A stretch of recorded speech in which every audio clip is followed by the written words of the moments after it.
serving up a warm dish of the Triad's culinary fare, here's your weekly helping of food, news, and views. This is the man who ate the town.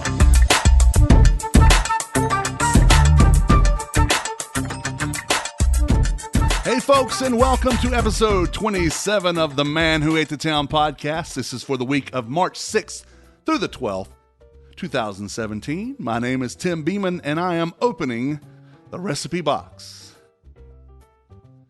I'm recording this episode of the Man Who Ate the Town at Test Pattern Studios. Test Pattern Studios is located in the Historic Arts District of downtown Winston-Salem. Their address is 701 North Trade Street. You can find out all their calendar of events by checking out their Facebook page, facebook.com/testpatternbar.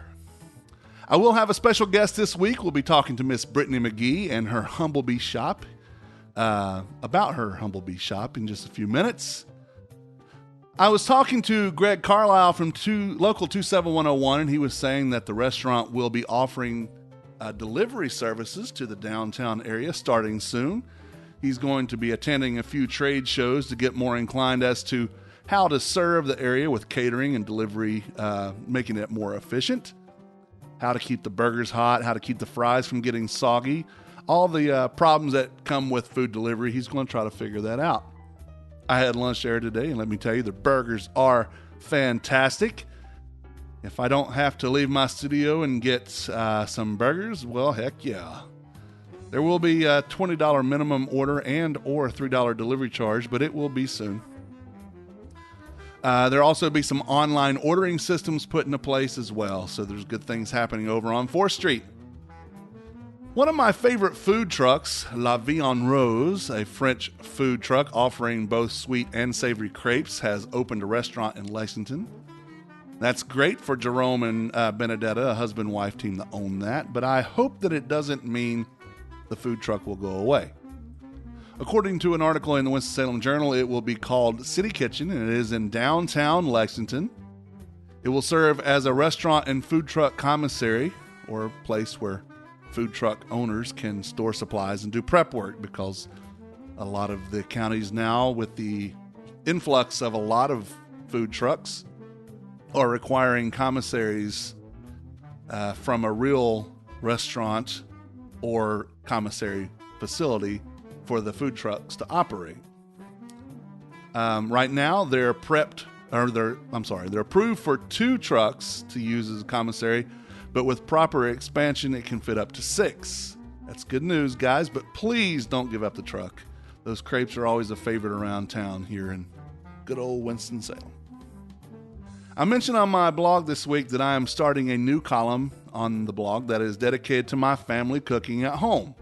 We're definitely not going to stop eating at restaurants, and I certainly am not discounting eating out or discontinuing eating out or reporting on food news or happening around town. I'm still doing that. This is just a supplement to what I'm already doing a few nights a week, cooking with my family. On Thursdays, unless there's something I have to take care of, my son Trey and I do cooking ourselves. And now on Sundays, Trey, Stephanie, and I do family meals together. It's just good bonding time, and we get good food and introduce Trey to the joys of cooking. So look for it. It may be regular, it may be semi-regular, it may even be irregular. But it will be there when I can get to it. We're looking for good, healthy, but hearty recipes. We'd love any recommendations that you guys might have. And we'd like you to try our recipes and tell us how you liked it or how you changed it. Let's make it interactive. We want to know what you're doing with the things we talk about. Food holidays this week. The 6th is White Chocolate Cheesecake Day, National Frozen Food Day, Oreo Cookie Day. The 7th is Crown Roast of Pork Day, National Cereal Day, IHOP Restaurant's National Pancake Day. On the 8th, it's Registered Dietitian Nutritionist Day, International Women's Day, which has nothing to do with food, but I'm a fan of women and am glad that they're having a day. And it's National Peanut Cluster Day. On the 9th is International School Meals Day, National Crab Meat Day. I don't know if that's imitation or real. National Meatball Day. On the 10th is Blueberry Popover Day and National Pack Your Lunch Day. On the 11th, Oatmeal Nut Waffle Day. And on the 12th, remember, turn your clocks back before going to bed the night before. Daylight savings time starts at 2 a.m. on the 12th. It's also Baked Scallops Day, and it is my lovely wife Stephanie's birthday. So happy birthday, baby. Food history for this week. On the 6th in 1912, Nabisco debuts the Oreo cookie, a red letter day in the history of cookies. The 6th in 1930, retail frozen foods, also known as Bird's Eye frosted foods, go on sale for the first time in a test marketing in Springfield, Massachusetts. Various fruits, vegetables, meat, and fish were offered for sale to see how consumers would react to frozen foods. Clarence Birdseye had developed the method used to successfully freeze foods on a commercial scale. The test was a resounding success, as Birdseye is still probably the largest frozen food company. On the 6th in 2007, Ernest Gallo died. He co-founded Ian J. Gallo Winery with his brother Julio, not Julio, but Julio, in 1933. It is the largest winery in the United States with about 25% of the U.S. wine market. On the 6th in 2012, Rebecca Spite of Dakota City, Nebraska, sold a McDonald's Chicken McNugget that resembled President George Washington for $8,100 on eBay. She had kept the McNugget in her freezer for 3 years before deciding to sell it. On the 7th in 1897, Dr. John Kellogg served cornflakes for the first time to his patients at his hospital in Battle Creek, Michigan. They weren't sold commercially until 1906. On the 7th in 1914, the Coca-Cola Bottlers Association was formed. We talk about Coke a lot on this show. On the 8th in 1765, John Hannon, financed by James Baker, began producing one of the first North American-made chocolate products using water power. The beginnings of Baker's chocolate, that was. On the 8th in 1923, again, Coca-Cola, in the news, their 6-bottle carton was introduced. On the 8th in 1927, Norwich Pharmaceuticals registered Pepto-Bismol trademark. It was first used in 1919.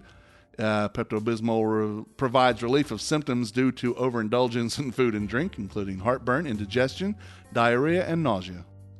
On the 8th in 1992, Christian K. Nelson, inventor of the Eskimo pie, died at age 98.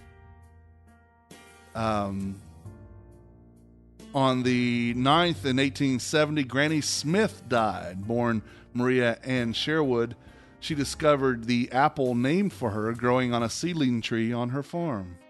On the 9th in 1977, Canada bans saccharin as potentially carcinogenic. On the 9th in 2009, France raised the minimum age to purchase alcohol from 16 to 18 years of age. It's still 18. On the 11th in 1791, Samuel Mulliken of Philadelphia, Pennsylvania, received a patent for a machine to thresh corn and grain. He also received 3 more patents on the same day, becoming the first person in the United States to receive more than 1 patent. On the 11th in 1955, Alexander Fleming died. He was the Scottish bacteriologist who discovered penicillin in 1928 while working at St. Mary's Hospital in London. On the 11th in 2008, San Francisco passed a law requiring chain restaurants with 20 or more locations in California to post nutrition information on their menus. On the 12th in 1894, Coca-Cola, again, was first bottled by Joseph A. Biedenheim of Vicksburg, Mississippi. Before that, it was only mixed to order at the soda fountain. On the 12th in 1912, Juliet Daisy Gordon Lowe founded the Girl Scouts of the United States in Savannah, Georgia. On the 12th in 1929, Asa Griggs Chandler died. In 1887, Candler, a wholesale druggist, purchased the formula from Coca-Cola from John S. Pemberton, an Atlanta pharmacist, for $2,300. He sold the company in 1919 for $25 million. Also on the 12th, I don't know the year, but the Christian Nelson, the inventor of the Eskimo pie that died on the 8th, was actually born on the 12th at 98 years prior. So 18, my math sucks. 98 years prior to, I guess it would be 99 years prior to 1992. 1880 something or 90 something, I guess. Anyway, that's all that there is for history and holidays for this week. All right, guys, so we have in the studio with us, or me today, a dear friend of mine, a fantastic baker, and just a beautiful woman all around, inside and out. Her name is Brittany McGee, and she is opening a legitimate shop coming hopefully real soon. I know there's a lot of things we have to work through, or she has to work through, but it's called the Humble Bee Shop, right? Yes. And Brittany, welcome to the Man Who Ate the Town podcast. Thank you so much for having me, Mr. Beeman. Absolutely. And so this is exciting news. It is. This was not the location you thought you were going to be in. No, but it's perfect. The opportunity presented itself, and I had to take it. I mean, it definitely wasn't in my business plan to have a retail storefront location, but you gotta take the opportunities when they come, you know? So it was originally supposed to go Kernersville. That's where you were at least looking the last time we had a conversation about this. Yes. So I had looked at two different spots. Well, I had one spot that was locked down, but in the end, the structure and just the way that it was set up was just not conducive to a bakery in the long run. So that fell through. Then I found another spot, which was a great spot off Main Street in Kernersville. But unfortunately, it was a space designated to a beauty salon. Now, it had a ton of space. It had the potential to be a retail location, but with zoning permits and all of those different codes, it just would have been way more of a hassle to go with that. Plus, I live in Winston, and I want my business to be in Winston. Right. I mean, I love the Triad, love K Vegas, Greensboro, all that, but I wanted to be here. So, and that's where I'm going to be. That's where your heart is. Yes. So, where is the shop going to be? The shop will be located on 1003 Brookstown Avenue, right behind Moselle's. Right across from the new Camel City Goods store. Yes. Type Studios. Yes. It's a good area. It's a spot that has had its ups and downs with businesses going in and around there. But it seems like as of late, with the exception of the company that left out of there, which there was never any advertising or anything, and people didn't even know it was there. So it's hard to run a business when no one knows it's there. But it seems like the area is really starting to pick up and getting stability, especially with Airtype and Camel City Goods. Oh, yeah. Moselle's is kicking it like crazy. The Zebuley House where you have worked. Yeah. And stuff like that. So the things are getting permanence, and it's starting to get stable over that area, and that area is in dire need of, I think it's the next phase of the town, of the city of Winston, that starts to build up and become strong. And you had 4th Street, Trade Street first, then 4th Street started picking up, and I believe as an extension, Burke Street, Brookstown area there, the West End in general is starting to pick up, especially when you go further down into like where Chin Chin and Quiet Pine and all that stuff is. So everything's starting to meet, and you have all the development that's going to go over by the ballpark. Exactly. There's so many plans for the next couple of years in that little pocket of town, and there you are in the middle of it. Yes. So it's perfect. I love the space. It's small, but it will suit my needs. Well, you don't need to go into a 5,000 square foot location there. You have no need for that. No, and starting off, I mean, even currently right now, like I do all this by myself.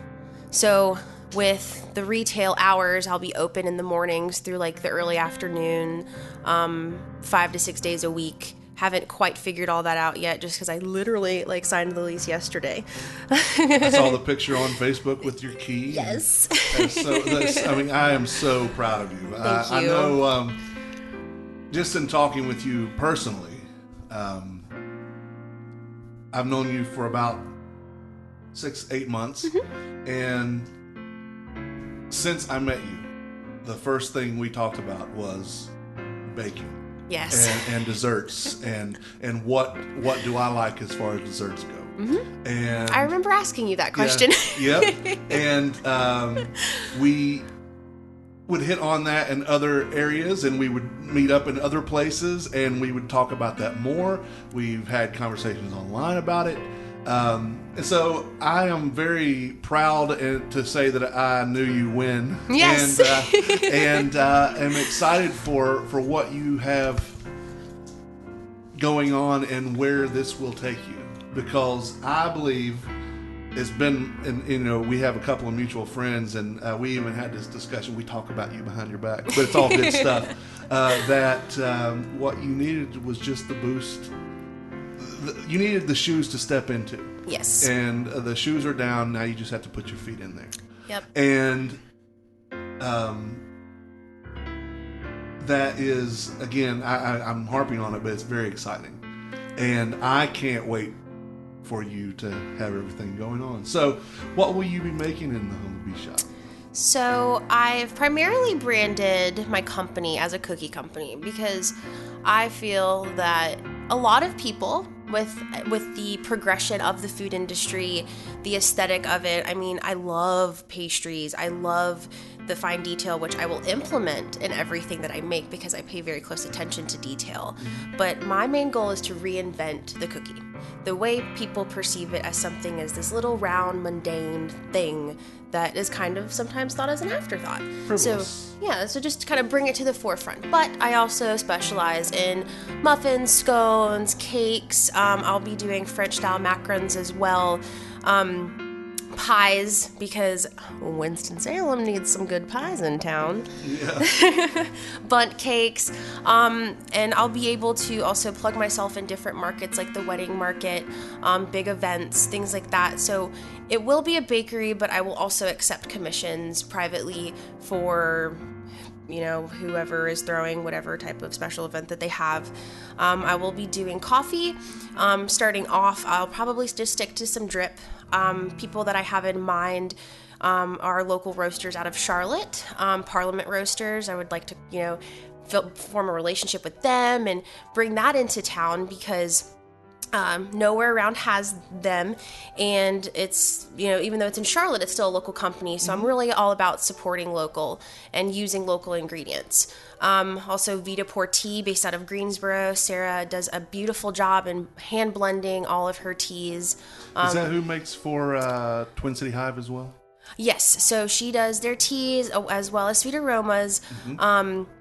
And Jessie actually just got a custom blend that Sarah did, which is really beautiful. I believe it's like a lavender vanilla rose. And it's just aesthetically so pleasing. I mean, it's just gorgeous. And it tastes good too. But to have those local businesses, and because as long as I've been doing this, I have just received so much support from the local community and my friends and my family who have pushed me to pursue this. I initially just started off just baking because I enjoyed it, and it was a way for me to get my mind off of things, and it's the only thing, because you have to focus on measurements and timing and all that, so I didn't have time to think about anything else while I was doing it. And then it just progressed, and I had people like, I worked at Mellow Mushroom for a very long time. And I worked with Justin Osborne, and that was when the Honey Pot was just opening up. And, he, as well as a few other people that I worked with, really pushed me to go into the Honey Pot and pursue this, because I was in school. Like, I was going to UNC Greensboro. I have 2 bachelor's degrees that, don't really pertain to baking, but have helped shape who I am. So I'm grateful for those. But that wasn't on my radar to be a baker initially. I just did it for fun. Right. So having people like him, well, everyone calls him T-Bone, pushing me to do that, I'm so grateful because it helped me see my own potential, and it's just snowballed and gained so much momentum that I really figured out that this is what I was born to do, and I just love it so much. Well, full disclosure, we had you on The Less Desirables, one of the other shows that I host, Yes. and you brought several cookies and the guava y queso? Guava con queso, yes. With queso. With cheese. Yeah. Not guava and cheese, it was guava with cheese. And that was really, really, really awesome things. Thank you. It was an honor to have tried them on the show with you and to have you on there. Will you be baking for others still? I mean, I know you do for Sweet Aromas, Yes. and you've been contacted by a couple of others. We won't have to mention their names if you don't want to. But is that part of your plan is to also Yes. commission those, I guess? Yeah, so what I think is For really hire. Yeah. What I think is really important and not valued is the client and like the client relationship where things are like customized. You look at wholesale items that a distributor might offer and you might have 10 or 15 things to choose from. Well, my intention is to go into restaurants around town and maybe not, do all of their desserts, but maybe have a cake or a pie that I will sell at a wholesale price and price point to where we both profit, but I will custom develop a recipe for them based on the type of cuisine it is that they're serving. So for an Irish pub, maybe do a Guinness cake with an Irish cream buttercream. Mm-hmm. But I would make it and they would serve it, but nowhere else in town would have that. Right. As opposed to me being like, oh, here's a pound cake, just for simplicity's sake, that I could sell at a wholesale price that multiple restaurants would have. So I think that it's very important to customize, and it builds that relationship because you make them feel important. Yeah. And it gives the both of you identity. Yes. We have this special, we will just call it Super Dino Whopping Cake that comes from the Humblebee shop. And that's what we're selling today here at, my greatest restaurant. But I just think that's awesome. And, so I'm really looking forward to it. Thank you. Are you excited? I'm so excited. And overwhelmed. Nervous? Oh, yes, absolutely. But I think what I've had to learn over the past couple of years is I think a lot of business owners who are scared to make that jump is I think I was more scared of succeeding, because with success comes so much work and dedication.